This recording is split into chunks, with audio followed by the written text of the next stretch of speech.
Now it was time for the circus to move on. With all equipment packed immediately after the race, 45 race cars and 195 tons of equipment was stowed in massive juggernauts for the 3,000-mile road journey from Mexico to Canada. Hey, Rubber Duck, you reading? Come on. We have got us a convoy.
5 long, hard days and nights later, the convoy arrived at the new pit complex at the Ile Notre Dame circuit in Montreal for the first Grand Prix race back at this track since 1986, following a sponsorship dispute.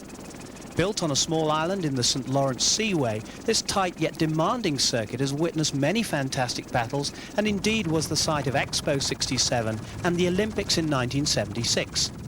But not to be outdone, the Grand Prix teams took to the Olympic rowing lake for the raft challenge across its breadth and back. Amongst the many entries, Zaxby's built a raft using an entire car and top bodywork section, whilst the Lotus team simply sealed up their portaloo and put to sea, albeit briefly. They forgot to seal the U-bend properly and certainly required more ballast. Ferrari, March and Williams all paddled hard, but Jonathan Palmer, Julian Bailey and the Tyrrell mechanics won the raft race and a cup.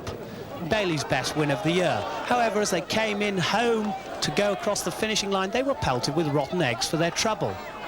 Back to the serious business. The story on the grapevine was that Mansell was negotiating with Ferrari for a drive in 1989, whilst Frank Williams had already completed his engine deal with Renault for next season. I'm very happy about it because we have worked with a large manufacturer before, and for better or for worse, one has to do that in Formula One to beat or to be with the state of the art. And it's a relief to know that the future for at least 3 years is mapped out and one can plan accordingly. It's always good to see you here at these races. Is it very difficult for you to attend races these days? Not especially. It's a little more difficult than for you to run up and down the aircraft steps.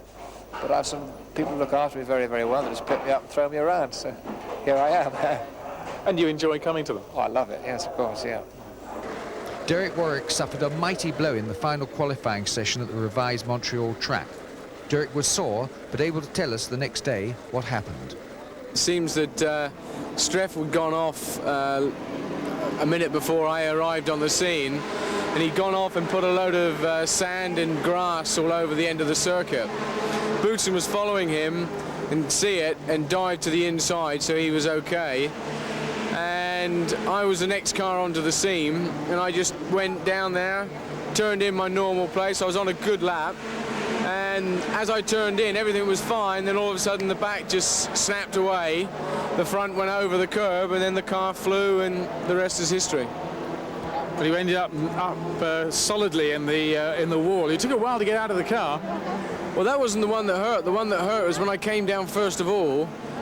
It just knocked the stuffing right out of me. I couldn't breathe, and I really, really hurt. And then when I backed it against the wall as well, I didn't even feel that. Then when I stopped, I started to get out the car, and then I don't remember nothing. So I think I momentarily blacked out. And the next thing I remember is Mansell, and Nigel was there helping me and told me to stay in the car. There was no fires. And then Nigel took my helmet off, and that was it. So how do you feel today? Stiff. Physically maybe, but Warwick is still a crowd favourite.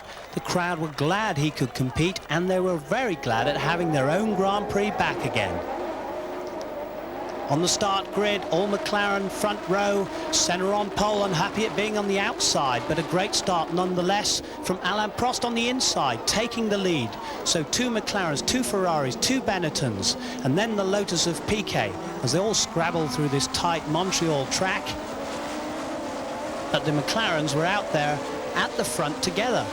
Maybe this will be the first time we can see them really have a head-to-head battle.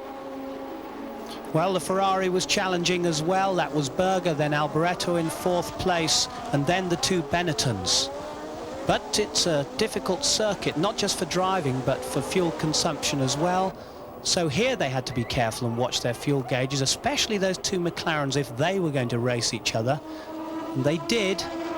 Out front, Senna pushing Prost hard. There's Julian Bailey coming back to the pits. He'd had a collision at the start of the event with Sala. There was Sala, his wingless Minardi, making its way back to retire in the Canadian Montreal pits. And Prost in the lead, and there's Sterling. There was Senna pushing him hard at this point. Senna's obviously trying to force him into making a mistake, but that isn't the sort of thing that works with the Professor. But he's hounding him all the time, not giving him an inch. There's Boutsen, Thierry Boutsen in the first of the Benettons, past Alboreto and into 4th place. Behind him, Alessandro Nannini, and now they're closing in on Gerhard Berger's Ferrari.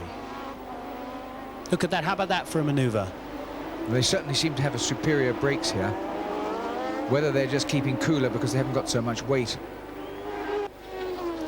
And Nannini now pushing Berger very hard indeed. The agile non-turbo cars, of course, slight advantage here. Good on their brakes. No problem for fuel consumption with big tanks. And there's Riccardo Patrese. He had a little nudge there with Eddie Cheever under braking and pushed him off. Eddie Cheever regaining the track in the Arrows Megatron.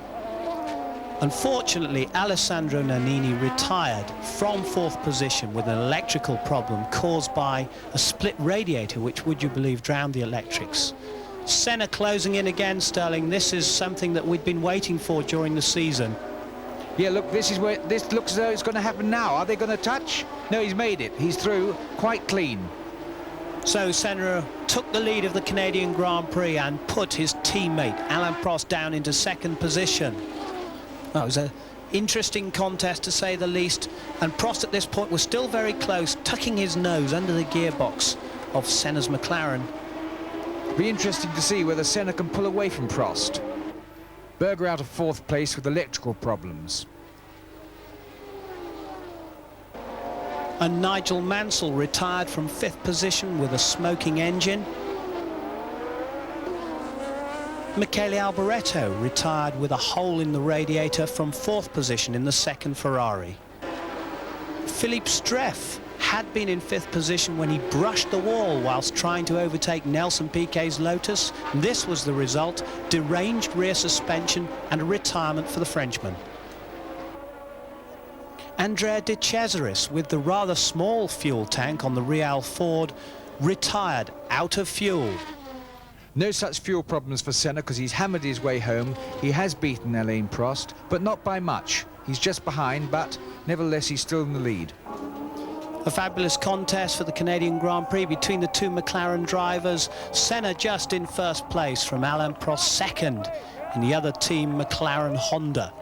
And in 3rd place, Thierry Boutsen, the first time a normally aspirated driver had been on the podium this year. But by now, Prost's nose was really out of joint. He desperately wanted to win this one.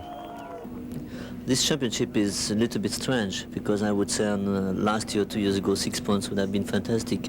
But this year, because we only get 11 results, like last year, but we have such a competitive car that one of the driver could win 11 races. So maybe 6 points is not enough at the end of the year. We will see.